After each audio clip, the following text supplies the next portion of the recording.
All right, guys. The fight of the night, no secret. Caceres versus Pineda. And the performances of the night were a little tougher, but we went with Miller and Naimov. They all won $50,000. Awesome. Congratulations to them. John Morgan, good to see you again, buddy. Good to see you. Main event, obviously kind of went down to the wire. First time for Amir Abazi in a main event. I guess, what did you think of his performance and just the fight overall? Yeah, I thought it was a super close fight. I felt like both guys needed to win the fifth round, and I was right. It was very, very close and split decision. Yeah. Heading into the fight, Amir had said, man, he wanted to win, and then he wanted to be next for the title. He called for it in there.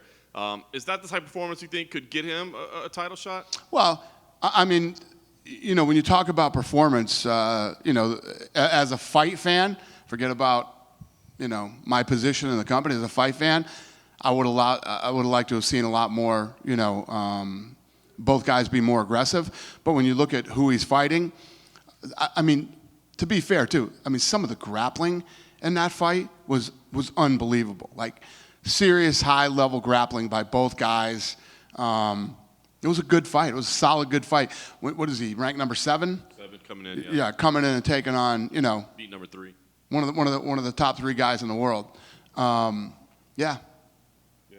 So there's some confusion, I guess, right now. Like, Brandon Royval has said that he's the backup for the flyweight title fight coming up. I don't know if you can make that official or if it is beneficial, but if that's the case, when a guy's a backup like that, are they kind of next if he's not needed this summer?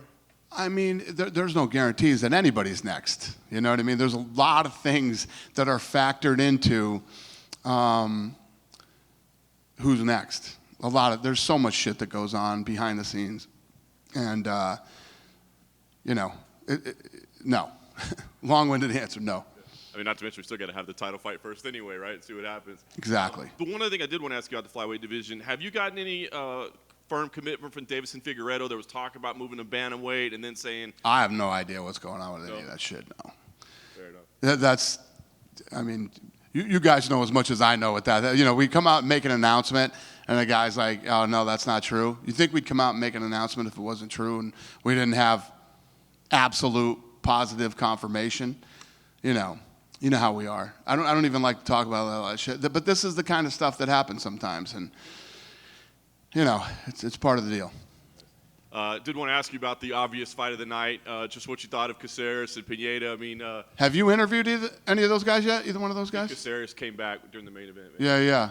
Did you guys talk to him about all the difference? It was I fucking ran back there after that fight to talk to both of those guys. I mean, when you look at the fucking body shots that he took in that fight and stayed in there. I mean, how fucking tough is he, number one, and how good did Caceres look?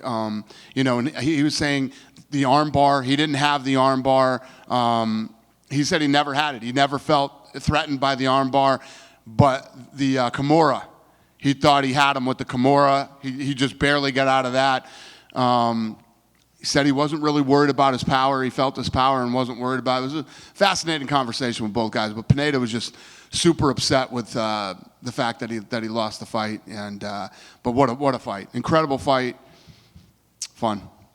I want to ask you about Jim Miller. You know, most wins in UFC history. The guy said he wants to be on UFC 300. I mean, I guess in your mind, I mean, Hall of Famer no matter what he does moving forward. What has he meant to you? Yeah, I mean, this guy has cemented himself as, you know, I don't know what you'd call him in the history of the UFC. Durable, you know, and look at him physically at his age too. You know, a lot of times, you know, these guys are USADA tested, and you look at the physical shape that he's stayed in this long in his career without any performance-enhancing drugs, and still coming in here against younger guys and getting finishes. And tonight was as beautiful. I think he hit him with a left hook as you could possibly land. You know, if he's not on ESPN's top 10 tonight, there's something wrong. Nice. Just 2 last ones for me. I wanted to ask you about Tim Elliott. You know, he tweeted earlier today, and then he kind of deleted it, that he wasn't able to get tickets for his family, and he was frustrated and upset about that. I guess, can you So what happened there, and what is the policy? Are fighters supposed to get tickets to fights? Yeah, the main event does. When we're here at the Apex, the main event gets tickets. It's absolutely consistent with every fight that we have here. Did you have a chance to talk to him? I know he's had kind of a rough stretch. Okay. I did not. Last thing I want to ask you about Tajikistan. Suddenly it seems, they're filling up stadiums in the middle of the night, watching these fighters for their country. When you see things like that, do you start thinking, let's go do an event over there? Maybe let's see what the logistics of it can. Let me tell you what happened. We were in New Jersey for the fight in Jersey, and I stayed in New York. And it was a beautiful day out. Me and my crew, we walked down to the park. I was getting fucking mobbed by Tajikistan guys talking about Muhammad. And it was crazy. I mean, literally, there were guys running from the middle of the park, from all over. Yeah, that place is fucking red hot. And you know, talk about a group of people that support their guys. It's fascinating. But, I mean, when I saw the video today, that's why I posted it. It's so cool when you see stuff like that. You know, some of these guys, any of the stands, okay? If they come from a stand, the people are fired up and excited, and you know, I love this. I would love to be there for something like that when one of their guys are fighting. You know, I don't know if they have arenas that they go in, but they watch it on a big screen. Very cool. I love that shit. Yeah. Hi, Dana. Hi. There were quite a few fighters that came back here talking about a potential fight in Sao Paulo in November. I'm wondering if you could confirm that. About a potential fight where? Sao Paulo in November. Sao Paulo.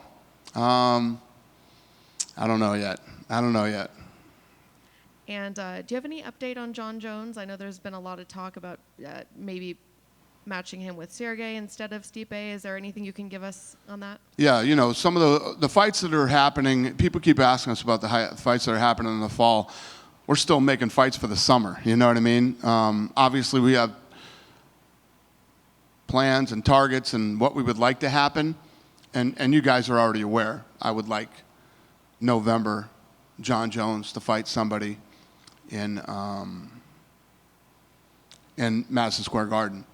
One of the things that I want to kind of point out with you guys that happened recently, and I like Tyson Fury. I have a great relationship with Tyson Fury. So there's this debate right now about the baddest man on the planet, right? And Jon Jones is the baddest man on the planet. There's no doubt about it. So when you talk about who the baddest man on the planet is, if two guys fought in a fight, who would win? If you want to discuss another possible baddest man on the planet, it would be Tyson Fury, okay? In a boxing arena. And we all know that if Jon Jones boxed Tyson Fury wins. All these boxing guys want to talk about this, and they want to keep it in the ring.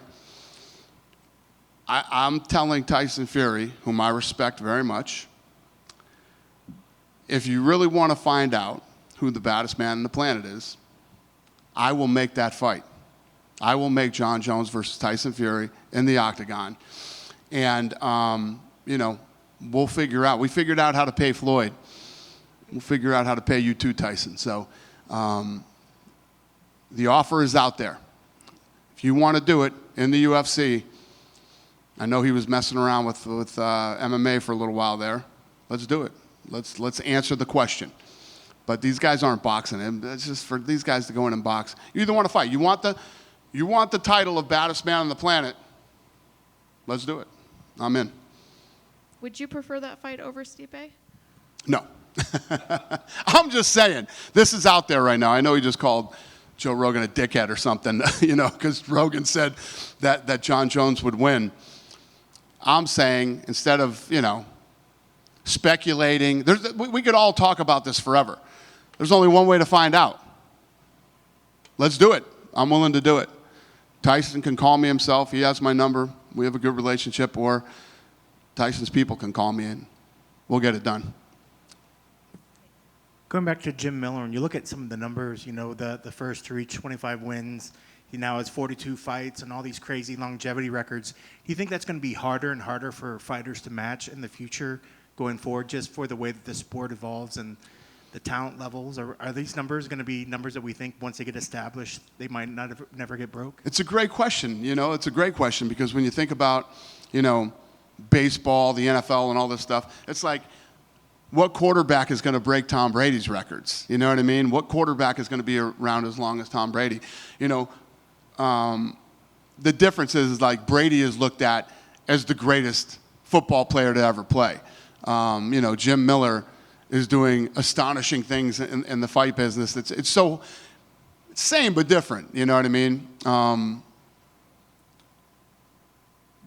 Yeah, I guess his records will be tough to break. But, you need guys like that to kind of set the bar. And then we got people coming up that will try to break those records. Awesome.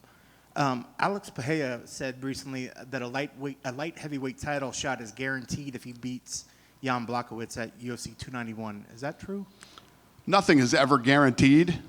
But, yeah, if he beats Jan, he's in a pretty damn good spot. Not a bad place to be if you beat Jan. Thanks, Dana. Yep. Hey, Dana. Yep. I just wanted to know if you saw Karina Silva destroy her opponent's knee, and I guess just your thoughts on that. Yeah, holy shit. First of all, I hate heel hooks, man. They completely freak me out.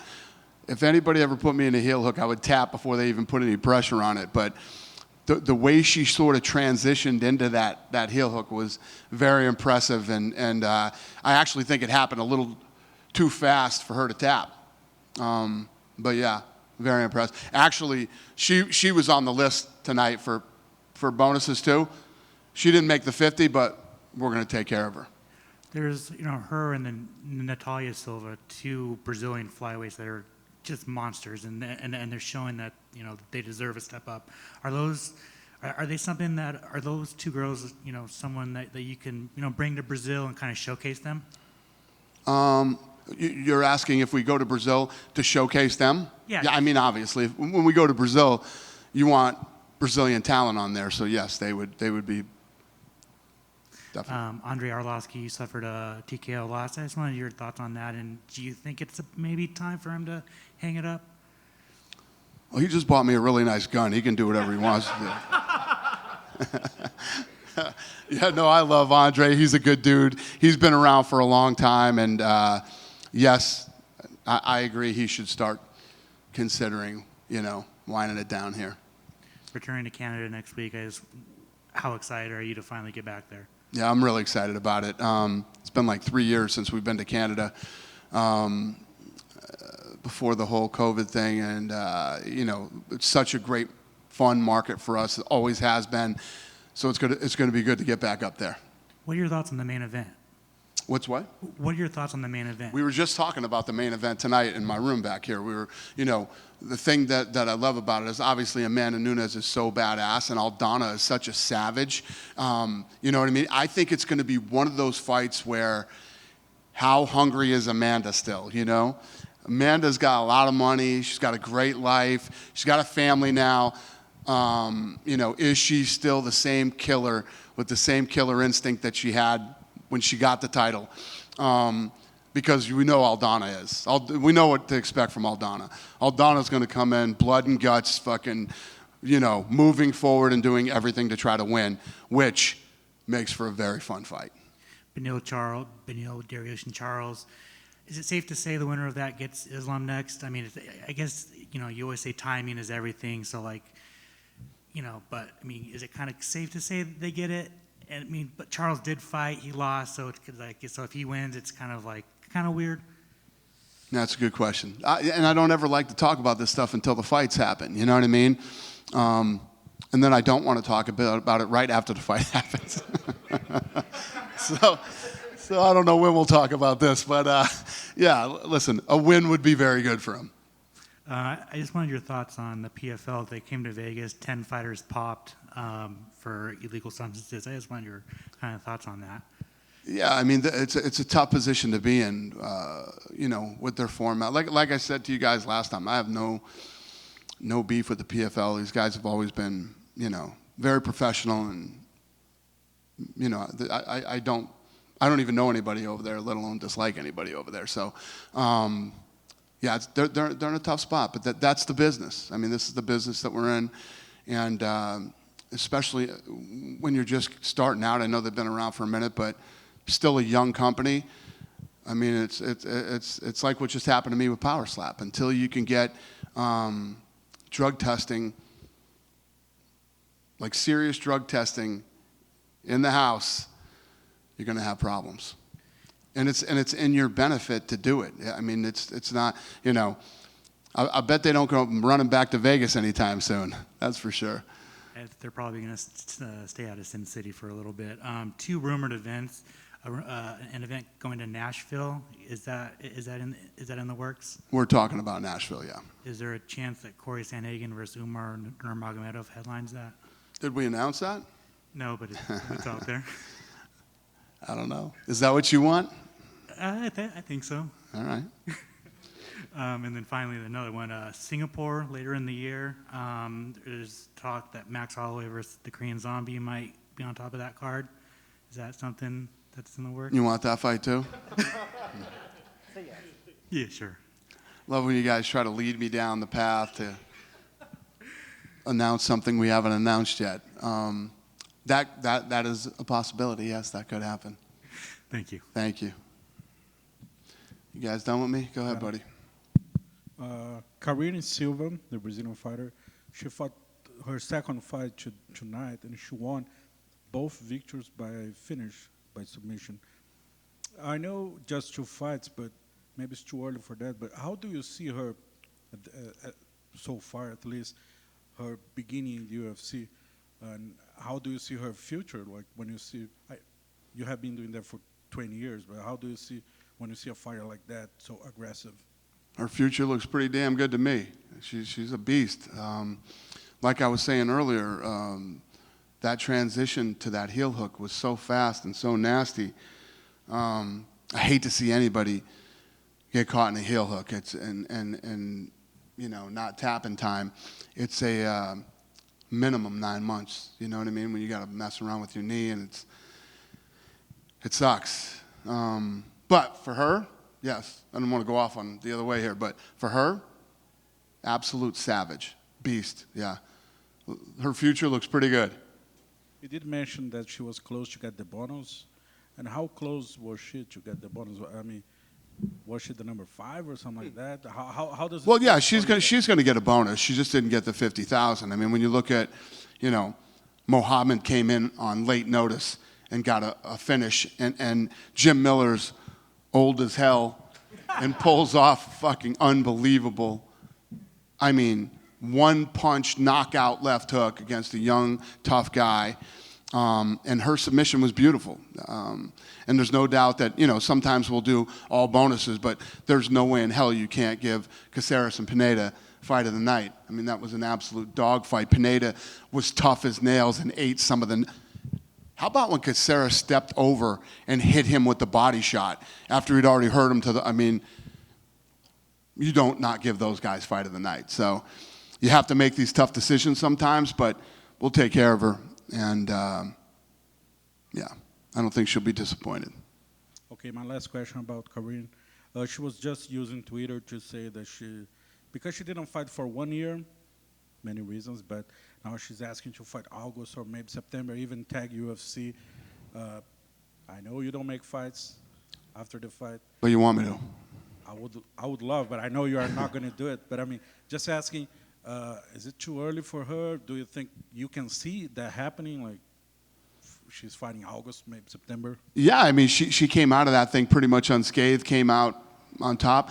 What I do love to do is, like you're saying, that she looks like she could be a star and could do very well in the sport. I love turning people like that around quickly and getting them back in there.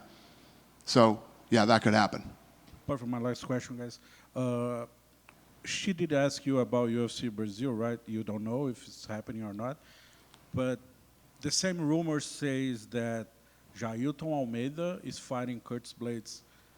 Maybe not in Brazil. I don't know. Is that the fight you guys are looking for? Almeida against Curtis Blades? He's down there again. Do you and him work together, or are you guys from the same place? Do you guys fucking... Nice talking to you. I just want to ask one more. With the Ultimate Fighter debuting, can you give us an update on Conor and like just what it's taken? Like, is there any concern that this fight doesn't happen or that it doesn't happen when you want it to? Like, what's the progress with getting him and Chandler booked? No, you can't think like that. I mean, listen, that's the business we're in. Anything is possible in this business. I mean, we were just talking about PFL and what happened to those guys. Anything is possible. You don't know. And you guys don't know fucking this much of what goes on behind the scenes and how hard it is to put all these fights together. I mean, when you look at what Sean and Mick have done this last week to keep some of these guys in the fight, like Jim Miller, and bring in savages from Tajikistan, you know what I mean, on short notice. You know, this is a rough business to keep your fight cards together and pull this stuff off. So, what the fuck was your question? But just where Conor is. I mean, like what? Oh, Conor. Yeah. Like we know they're supposed to fight. They were coaches, you know. Right. But we know he's got to get back in the pool. But Yeah, we've had, first of all, Conor called me a couple days ago and loved the first episode of The Ultimate Fighter and saying how happy he was that he was a part of it. And I think being here in the environment and everything else, he felt it again and felt like he wants to get back and fight. The one thing that you guys have to understand is this kid has so much money. It's like Habib now. It's like these guys got shitloads of money. And it's hard to, it's hard to reel these guys back in and get them fired up to get in and fight. are you concerned that maybe he doesn't fight again? I never get concerned. You know what I mean? Listen, when guys show, we have a massive roster of people that want to come in and people that are ready to fight and people that want to be Conor McGregor, and be at that level. It's like for the last 20 years, everybody said, oh my God, what are you guys going to do when Chuck Liddell retires? You guys are fucked. Oh my God, GSP, Anderson Silva, this and that. This is a professional sport. People come in here, they achieve great things, and they retire. You know what I mean? You can never worry about that type of stuff. It is what it is. It's part of the game. It's my job and my team's job to find new talent and build them and take them to that level. One follow-up. Yep. With Jared Gordon being pulled from the Jim Miller fight this week, was it because his media day interview, there was a press release that went out on UFC.com, kind of skating around that, but was it because of his media day interview? Yeah, when you come in here on press day and you announce that you had a concussion 6 weeks ago and you healed yourself from the concussion, yeah, you're done. We're not going to let you fight with yeah, we pulled him because, he basically said, he should have told us that 6 weeks ago. You know what I mean? You should have been, should have showed at least the company and your opponent some respect and at least did that 6 weeks ago. You're not a fucking doctor. You didn't cure yourself from a concussion. And not to mention, so what did he do? Did he get a concussion? Was he self-diagnosed? Or did he go to a doctor? And did a doctor diagnose him with a concussion? You have to be honest when you get injuries. And of course, the minute we hear about it, no fight is worth keeping on if it's going to risk somebody's health, safety, longevity, whatever it might be. We will pull you out in 2.5 seconds. Wow, he's at fault. Was it also a fault for booking him so quick after that headbutt and knockout from Bobby Green? Were we worried about what? Was it, obviously he was at fault for turning around that quick, but was it also like the matchmaker's fault for booking? No, he's not at fault if we know we got a healthy guy that's going into a fight. We like I say all the time, with this thing, with SLAP, we spend the money to make sure that we have healthy guys competing, But when a guy comes in and starts saying, I had that, we've dealt with this in the past. Guys have come in media week and said crazy shit about what happened with their, in their training camp and stuff like that, and we yank them. It's absolutely consistent with what we've always done. Cool, thank you. Thank you. Just a quick one for me, Dana, to circle back. Anything is possible, like you said. The Floyd and McGregor was just a global thing. Same appeal would be with Fury and Jones. But the difference was I think Floyd was his own promoter. Do you really think Bob Arum would allow his like crown jewel undefeated champ Tyson Fury to get in there? But does Bob Arum really have the rights to Tyson Fury? I don't think so. I hear a lot of different things. You know, in boxing, it's always hard to figure out who's really training. You know, you start talking to these boxing guys, 16 different people call you. Oh, I got him, right? And then try to find out who owns the rights to one of these fights. Good luck. You know what I mean? We've looked at some of these libraries from boxing because I love boxing so much. So many different people own the rights to the fights. It's fucking nuts. So who knows? Great question. I don't know. But if they're serious and he really wants to, crown the baddest man on the planet and find out who really is, we could all debate. It's like the old fights. Would Marciano beat Ali? Would this guy have done that? And all this shit. There's one way to find out. Let's do it. I want to do it. Jon Jones wants to do it. Tyson Fury has said he would do it. Let's make it happen. That'd be awesome. Thank you, sir. I'd fly to that anywhere. What's that? I would fly to that one anywhere. I'm with you. I'd like to see it. It'd be fun. And it would be, it would be for, I think what it should be is, it should be for the UFC heavyweight title. And, if Tyson Fury wins it, he fucking walks away with that thing. You know what I mean? But it would really be, obviously that title would be on the line, but it would be, who is the baddest man in the world? I hope he could make 265 because he fights at like 300. That's a good point too, It would be amazing either way. Thank you, sir. Yeah. It's out there, and it's done with no disrespect to him. I hate arguing about shit. I believe that Jon Jones is the baddest man on the planet right now.